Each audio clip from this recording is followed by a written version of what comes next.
Are you sharing your food? Are you? You're sharing your feed with the kitty? No. Okay, welcome to Tidbit Tuesday. Today we're going to show you guys a quick and easy way to replace a stereo. I've got this fancy old 2001 F350 Super Duty. It's got the factory radio in it, and there's nothing wrong with it. It's 2001. Here we are, almost all the way through to 2019, going into 2020. So the stereo is 19 years old. The cassette and CD player both still work great in it. I'm kind of like everybody else. I want newer, I want better, and I'd really like to be able to Bluetooth to my stereo so I can listen to what I want to when I want, and even place a few phone calls hands-free if I wanted to. I'm going to walk you through this real quick.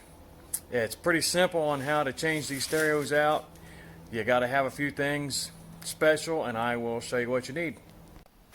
Okay, so for my birthday, Rachel got me a new CD player with Bluetooth, and in order to install this stereo, you have to have a stereo install kit, which is going to give you a spot for the stereo up here, and it's going to have just a little cubby hole down there because the stereo that's in the truck is a lot bigger than this one. And in order to make installation a lot easier for your wiring, you also have to pick up a stereo connector kit. All of this stuff comes from Walmart. On this connector kit, you see that it's for a Ford 89 through 2011. So we're going to go over here and I will show you. See, this stereo is a lot bigger than the one that I'm getting ready to put in. So we're going to use a special tool here. Cody, if you'll hold the radio for the phone for me. I made these two special tools. You can buy these at Walmart. I just went and made them out of welding rod. As you can see right up here, maybe. Get a little bit of light on this for us. There's two holes here and two holes over here. I've taken these welding rods and I've bent them so that they will fit right in these holes, and you push them in so they're nice and snug. Don't want to push too far or it'll lock everything up. Everything's right. There we go. Just gonna pull out on them a little bit, and bang, stereo's loose. Pull the welding rods out, and as you see right there, the stereo is going to come out. Okay, so we've got the stereo out. I've got my wiring adapter here. I found the correct spot to plug into my factory wiring harness, and what that's for is that keeps you from having to come in and cut any of the factory wires. They've already got everything pre-measured and pre-cut, and you can see here they've got them spliced, the plastic sliced a little bit, that way you can just slip that right off, just like this. And then you can put either a wire nut or a butt connector on it. I prefer to use the butt connectors. I don't have enough butt connectors, so we're going to use a little bit of both. But that just helps make sure that they're together good and they're not going to come right back apart. You always want to pay attention and do yourself the favor. For instance, all these wires, they're color coded. You've got 2 white, 2 green, 2 purple, 2 gray, and then over here you've got a red, yellow, blue, blue and white, and orange. But the speaker wires, for sure, you've got a white and one white one and one white with a black line like you see here. Always make sure that you're lining up the white with the black line with the white one with a black line on these. And there it is. Having a hard time getting to it so you can see it, but you can see that one of them is all white, one of them is white with a black line. The speakers will work if you have them hooked up wrong. You just won't get the quality of sound that you're wanting. Okay, so what I've done here, I went ahead and got some red butt connectors.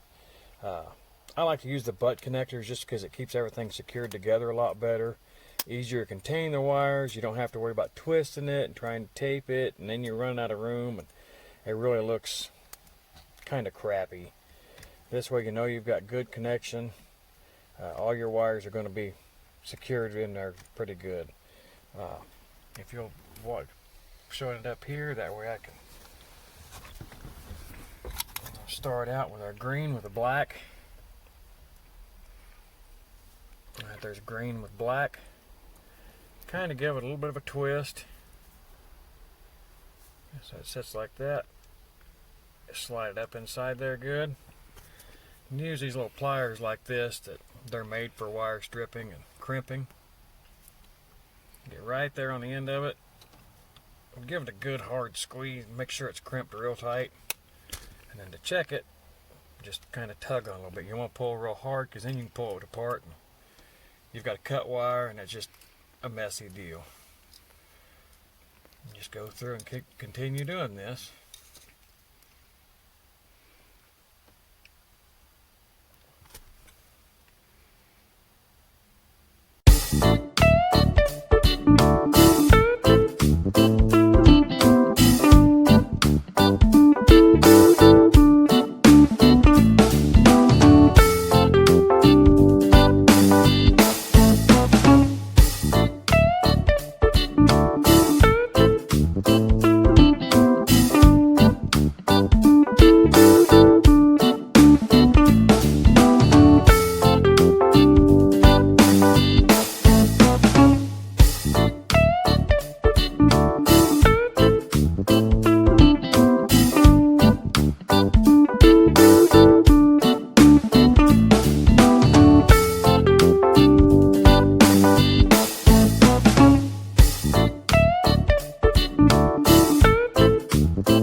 Okay, so what we're going to do now, we have to get ready to install the piece into the dash, but first we have to install this little sleeve right here comes off the stereo.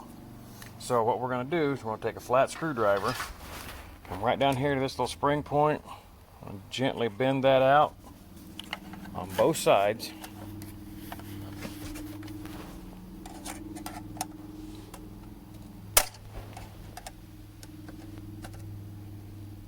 Bend it up just about like that. Then, as you see, this piece just slid off.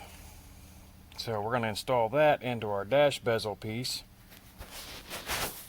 That way, our stereo will just slide right into it.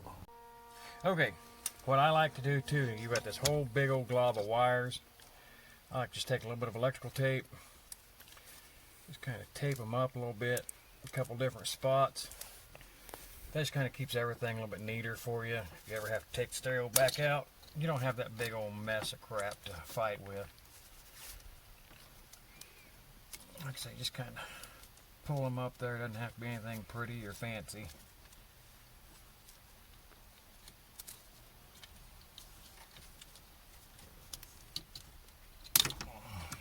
Just like that.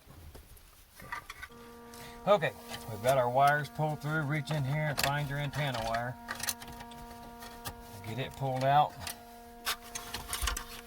Gonna take our new stereo. Oh, it says always remove before installation. Don't really know what this is for, but I'm gonna heed the manufacturer's advice. I'm gonna remove this. Yes, normal people would use a Phillips screwdriver and Phillips screw, but I can't seem to find one of my Phillips screwdrivers right now, so here we go with the pocket knife.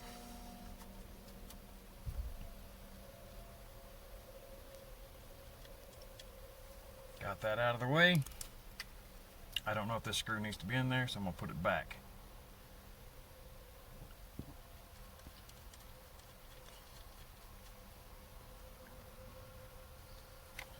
Hand tight. Got your little port right here. It says ANT. That's for your antenna. And this is where our wiring harness is going to go. So let's go ahead and plug in our antenna. Don't just set it in there. It's not latched. Push it all the way in. You can see it's latched in place. And we'll turn this little hootis around. Plug it in. Make sure that our wires are all good.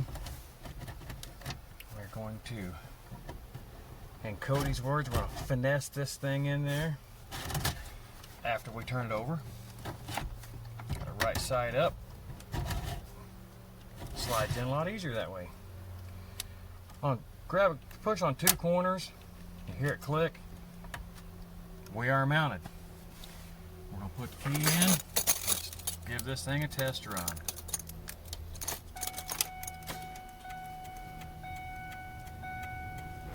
Power on. Hey, hey, looking good so far. Find us a radio station here. Something other than classical to listen to. I know it's Cody's favorite.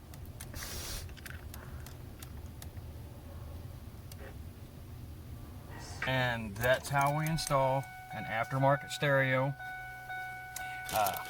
It does have this extra little piece here we need to go ahead and clip in. Just a little pretty ring to snap around that stereo there. It makes everything look nice and clean. You heard it click. And there you have it. I hope this answers everybody's questions. I hope you like what you saw today. Please hit the like button, share it with your friends, make sure to subscribe, and punch that bell button. That way you get notified of any new videos.